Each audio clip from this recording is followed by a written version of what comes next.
Okay, I'm happy to talk to you more about it. There are many reasons we're doing it. Okay.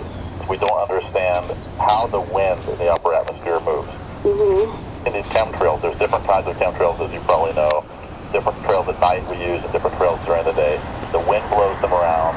They glow either on their own or from scattered sunlight. We take pictures and we can see how the wind trail moves around. That's definitely what the wind is. Just like if you were taking a picture of an airplane contrail, you can use that to see how the wind is blowing up and goes up. What I've learned, first by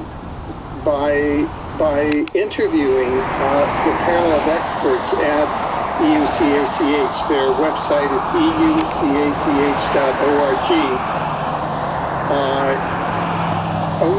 Starting about 3 months ago, is that there's a new advanced technology of scalar, a new advanced scalar technology employing super quantum computers, a quantum cloud, a super grid of over 1,000 grids that is connected to HARP and that is carrying out global mind control as follows.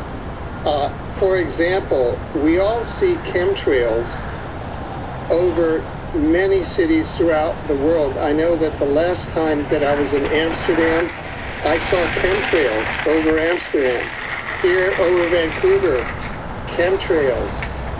Over many cities, chemtrails. Well, in those chemtrails, they actually contain nanobots, these mini bots, which come down, you breathe them in, they can go into your bloodstream, they jump the blood-brain barrier and get into your brain, and they become frequency transceivers, emitting RF frequencies, which are then entrained into the supergrid of the super quantum computers, the quantum cloud, and the supergrid leading up the heart. So that's how they begin to train humans into the quantum scalar mind control and into the transhumanist or robotization agenda. I looked into the literature and some of the reports and YouTube videos, and they were saying that they were dropping one of the ingredients of aluminum. Well, I had done a fair amount of writing and research on the effect of aerosolized chemicals in the nose when you breathe them. And what we knew was that these particles tend to travel along the olfactory nerves, which are the smell nerves in the nose, and it travels directly to the part of the brain that has to do with memory and emotions, the hippocampus, the entorhinal area, and the prefrontal cortex, and that you can trace these chemicals traveling along that nerve and depositing in this area of the brain.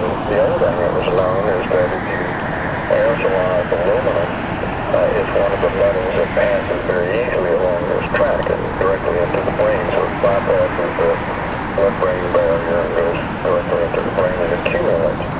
Well, if you do it in animals, it produces lesions or damage in that area of the brain, and the animal will be able to show changes of memory and learning and emotional changes.